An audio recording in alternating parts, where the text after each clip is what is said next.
الرحیم نحمدہ ونصلی ونسلم علی رسولہ الکریم اما بعد۔ پارہ نمبر ہے 13، رکوع نمبر ہے 15 اور آیت نمبر آج ہم پڑھیں گے 20، 19، 20 اور 21۔ کل ہم نے اس کی تلاوت کی تھی اور ترجمہ کیا تھا، اور اس سے پہلی جو آیت مبارکہ ہے آیت نمبر 17، اس کی میں نے آپ کو تفسیر مختصر عرض کی تھی۔ یہ جو اگلی 3 آیات مبارکہ ہیں، ان 3 آیت مبارکہ کا جو مقصد ہے وہ ذرا سمجھ لیجئے۔ مقصد کیا ہے؟ انسان جو ہے دنیا میں 3 چیزوں کے تابع ہوتا ہے۔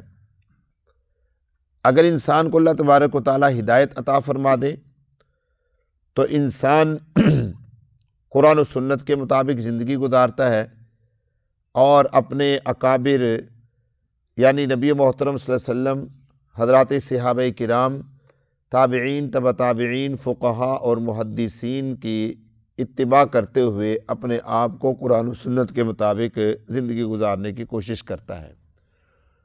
اور ہر مسلمان کی کوشش ہوتی ہے کہ میں قرآن و سنت کے ہر مسئلے کو پوچھ کر اس پر عمل کروں، اپنے آپ کو راہ راست سے نہ ہٹاؤں۔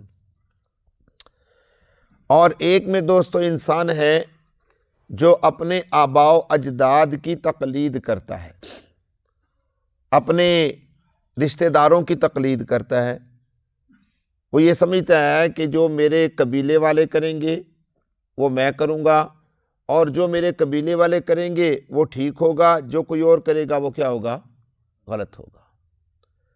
اور ایک انسان وہ ہے جو اپنے قبیلے سے بڑھ کر شیطان کی تقلید کرتا ہے، اور وہ کہتا ہے کہ جو یہ ہے یہ بالکل ٹھیک ہے۔ اچھا، اس میں یہ کوئی نہیں ہے کہ وہ مسلمان ہے یا کافر ہے، یہ ذہن سے نکال دیں۔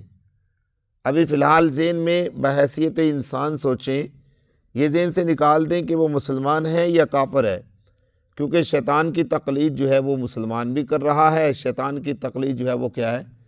کافر بھی کر رہا ہے۔ بہت سارے مسلمان ہیں جو اپنے اعمال میں، اپنے کردار میں کافروں سے بھی بڑھ چکے ہیں آگے۔ اب میرے دوستو، یہ 3 طبقے میں نے آپ کے سامنے بنائے، تینوں طبقے قرآن میں انہی آیات میں موجود ہیں۔ جب میں ترجمہ کروں گا آپ کو سمجھ میں آ جائیں گے۔ ایک طبقے کا تذکرہ اللہ رب العزت نے یہاں کیا، ایک طبقے کا تذکرہ جو ہے وہ آیت نمبر 22 میں کیا اور بڑی تفصیل کے ساتھ کیا۔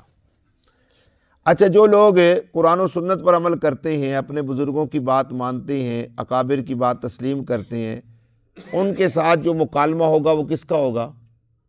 قیامت والے دن اللہ تبارک و تعالیٰ مکالمہ فرمائیں گے۔ یقینی طور پہ جو لوگ نیک ہوں گے اللہ تبارک و تعالیٰ ان کے ساتھ باتیں بھی کریں گے، اللہ ان کے اعمال کو تولیں گے بھی، اور اللہ ان کی بخشش کا اعلان بھی فرما دیں گے۔ اور جو دوسرے طبقے کے لوگ ہوں گے جو اپنے خاندان اور اپنے قبیلے کی انا کی خاطر ان کے نقش قدم پر چلتے رہے، چاہے وہ راہ راست پر تھے چاہے وہ گمراہی پر تھے، ان کا مکالمہ کن کے ساتھ ہوگا؟ انہی کے ساتھ ہوگا، اور ان سے کہیں گے کہ بھائی ہم نے تو تمہاری تقلید کی تھی، ہم تو تمہارے نقش قدم پر چلے تھے، ہم تو تمہارے راستے پر چلے تھے، بتاؤ اب ہم نے کیا کرنا ہے؟ تو آگے سے کہیں گے لو شاء اللہ، اگر اللہ چاہتے تو ہمیں ہدایت دے دیتے، چونکہ ہمیں ہدایت نہیں ملی تو تمہیں کیسے ہدایت ملے گی؟ اور تیسرا مکالمہ ہے میرے دوستو ان لوگوں کا جو شیطان کی تقلید کرتے تھے، وہ اگلی سبق میں ہے، اس لیے میں اس کی وضاحت کل کو کروں گا۔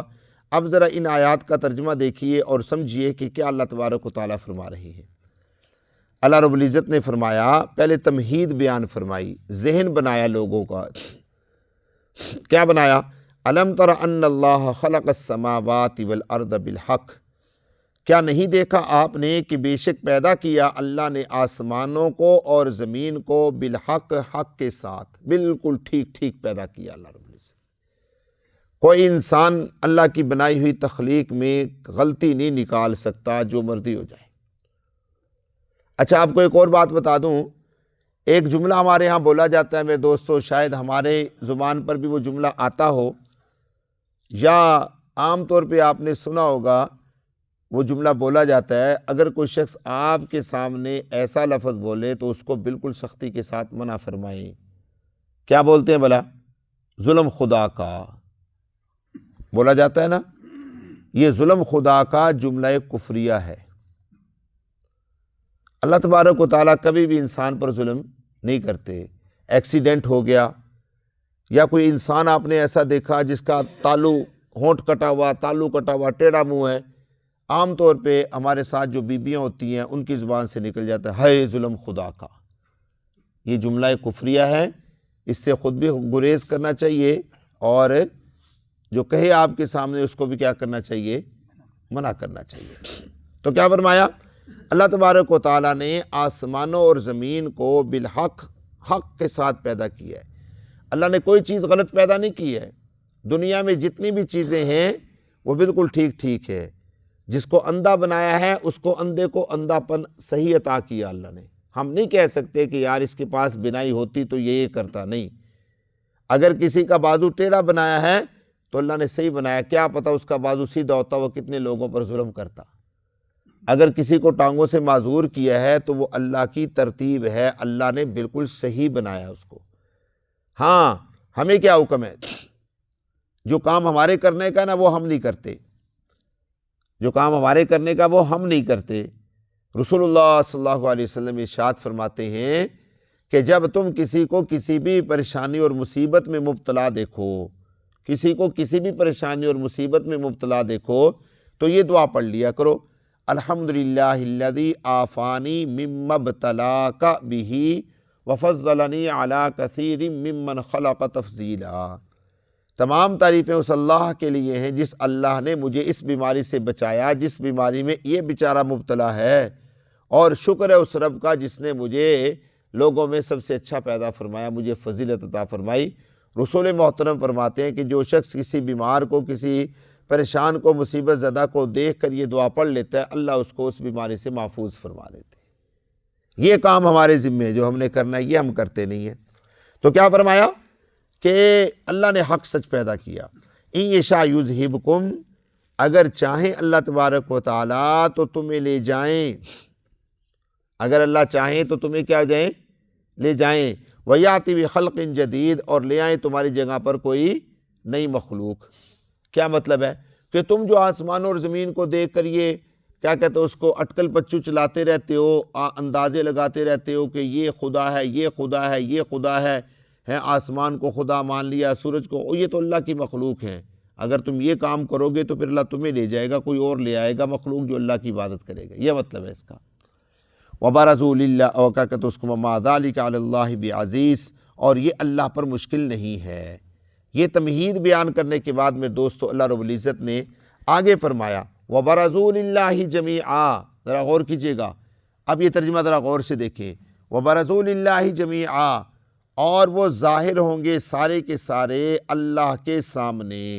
وَبَرَزُوا لِلَّهِ جَمِيعًا، اور ظاہر ہوں گے وہ سب کے سب کہاں پر؟ اللہ کے سامنے۔ جب اللہ کے سامنے کھڑے ہوں گے نا، فَقَالَ الضُّعَفَاءُ، تو کمزور لوگ جو ہوں گے، جو اتباع کرنے والے تھے، وہ کہیں گے لِلَّذِينَ، ان لوگوں سے، استکبروا، جو بڑے تھے، جو چودھری تھے، جو مالدار تھے دنیا میں، جن کی وہ اقتداء کیا کرتے تھے، اِنَّا كُنَّا لَكُمْ تَبَعًا، بے شک ہم تو تمہارے تابع تھے۔ ہم تو کس کے تابع تھے؟ تمہارے تابع تھے۔ فَهَلْ أَنْتُمْ مُغْنُونَ، کیا تم نفع دو گے ہم کو، انا ہم کو، من عذاب اللہ، اللہ کے عذاب سے کچھ؟ بچاؤ بھئی اللہ کے عذاب سے۔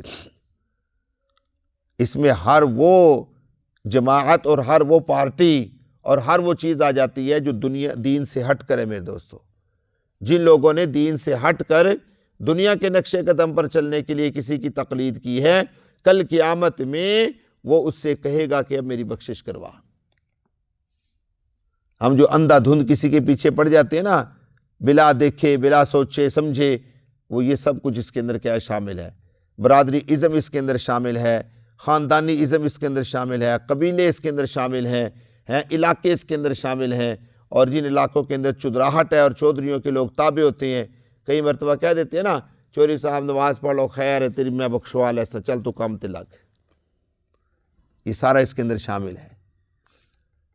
جب یہ کہیں گے کل قیامت والے دن بھائی ہماری بخشش کروا دو، ہمیں اللہ کے عذاب سے بچا لو، تو آگے سے چودھری کیا کہیں گے، مالدار کیا کہیں گے، بڑے لوگ کیا کہیں گے، لو ہدانا اللہ، سانو توفیق ہون دیندا اللہ تبارک و تعالی لہدیناک تم تو ہم تمہیں بھی توفیق دے دیتے۔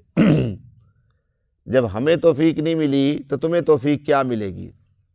یہاں پر ہدا کا معنی ہدایت ہے، لیکن یہاں پر اصل اس کا معنی جو ہے وہ یہ ہے کہ اگر اللہ ہمیں عذاب سے بچنے کا کوئی راستہ دکھلاتا تو ہم تمہیں بھی دکھلا دیتے۔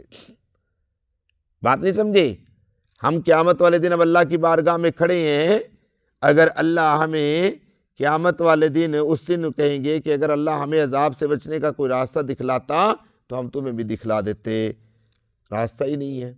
سبحان اللہ۔ میرے دوستو، وہاں پر یہ نیک مجلسیں جو تم دنیا میں قائم کرتے ہو نا، یہ کام آئیں گی۔ یہ جو ہم مجلس لگا کے بیٹھے ہیں نا، یہ وہاں قیامت والے دن کام آئے گی، جب نیک لوگ ایک دوسرے کا بازو بنیں گے، جب نیک لوگ ایک دوسرے کا سہارا بنیں گے، جب نیک لوگ ایک دوسرے کی بخشش کا ذریعہ بنیں گے، وہ تو اس کا ایک دوسرے کا سفارشی بن کر جنت میں لے کر جائیں گے۔ بات سمجھی نا؟ آگے کیا فرمایا؟ سواء علینا اجزعنا ام صبرنا، برابر ہے ہم پر کہ ہم جزا فضا کریں یا ہم صبر کریں، چاہے ہم جو مرضی کرتے رہیں، ما لنا من محیص، ہمارے لیے کوئی راستہ نہیں ہے۔ یہ تھا میرے دوستوں مکالمہ غریبوں کا امیروں کے ساتھ اور امیروں کا غریبوں کے ساتھ، جو دنیا میں ایک نظام چل رہا ہے اس کے تحت۔